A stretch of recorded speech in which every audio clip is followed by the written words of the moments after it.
Good afternoon. Okay.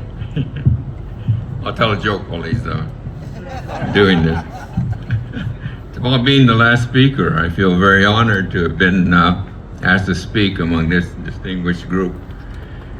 A friend of mine said he was speaking at a convention once, and when he looked out in the audience, he only saw one person. But he thought, well, I have to carry on. So he carries on. He makes his speech, goes over and talks to the one person after he's finished and thanks him for being there, because otherwise he would have been speaking to nobody. And the other guy says, well, you think you had it bad? He says, I'm the last speaker. So I thank you all for still being here when it's my turn to speak. And before I start, I want to congratulate Randy and his entire team for this grand opening celebration today. I also want to thank them for making the East LA Vet Center such a special place, whether it was in the old location or this beautiful new one. I'm not over 100 yet, as some people in Monterey Park are, but I'm getting to the age where I forget and I can't hear, okay? But I do remember kindness. So to the staff of this beautiful new vet center, please know that your smiling faces and your pleasant greetings are both noticed and appreciated. Thank you.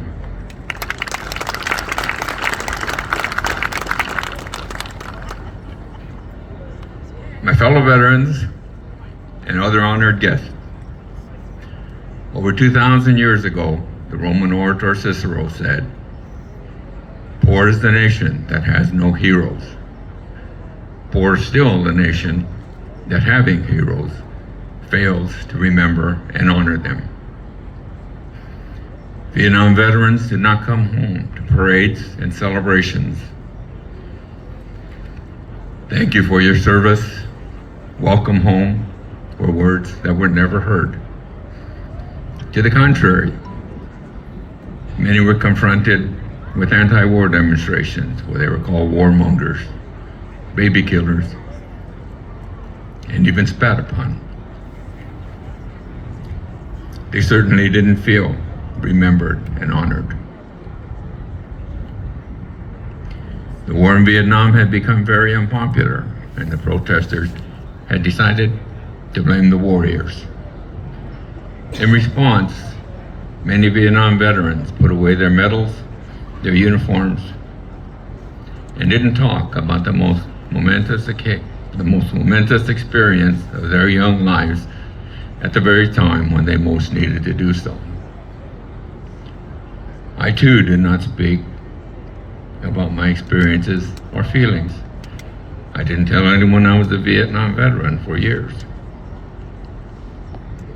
I buried myself in work and had convinced myself that the war did not affect me. Then I visited the Traveling Wall, the one-half scale model of the Vietnam Veterans Memorial in Washington, D.C. Seeing the names of over 58,000 who lost their lives, and the tributes left by their comrades, friends, and family was overwhelming. I found myself standing alone and crying uncontrollably. I didn't know what happened to me. I did realize that I had indeed been affected at a gut level by that war. I didn't know that I might need help, or that help was even available. I had no idea what to do, where to go, or who to talk to. I only shared this with my closest friend, who was also a Vietnam veteran. And for years, talking to each other was the only safe outlet we had to discuss the scars left by that war. Until recently, I could not have shared my story with you. I got to know our Vet Center counselor, Everett Wong, at several veterans events over 10 years ago. He told me that he had a group of Vietnam veterans that met at the East LA Vet Center and invited me to join them.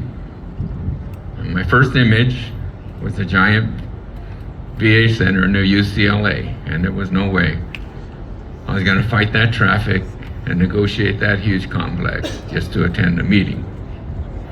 Everett assured me that the East LA Vet Center was in a small office complex, easy to find, with convenient parking. My final excuse was that I was still working, but would consider this when I retired. 5 years ago, I attended my first meeting.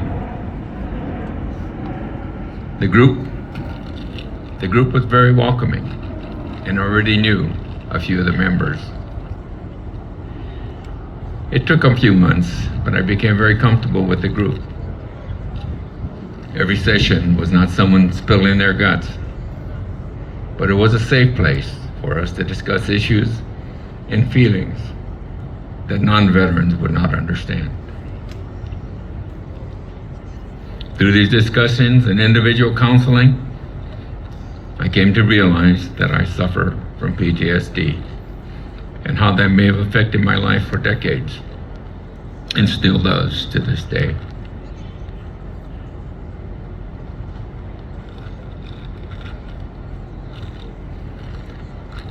I am not cured, but I now better understand how to recognize and deal with my symptoms. Thank you to Everett, the group, and the Vet Center. Thanks to them, I am able to share with you today what for years I had only been able to share with my closest friend. In closing, I'd like to address the elected leaders of our country. This grand opening celebration today means that you recognize the value of the Vet Center concept, at least currently. My concern for the future is that so few of you have served in our country's military.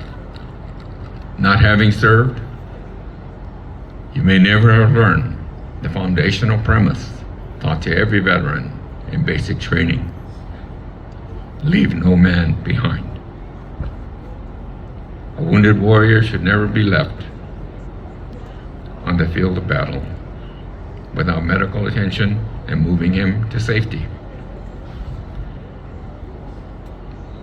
You built the finest VA health system in the world to care for these wounded warriors when they return home. But we have also found that the wounds of war are not only of the flesh. The vet centers are the safe place for a veteran in need to seek immediate help and ultimately access that great VA system. These veterans answered our country's call, and it was your decisions that put them in harm's way. They didn't question your reasons. They didn't ask your political party. They only said, "Yes, sir." Now they need your help. Make it your commitment of honor to continue funding the programs and benefits that they need and deserve. Heed the words of Cicero. Let us not become a poor nation. Remember and honor our veterans. Leave no man or woman behind. Thank you.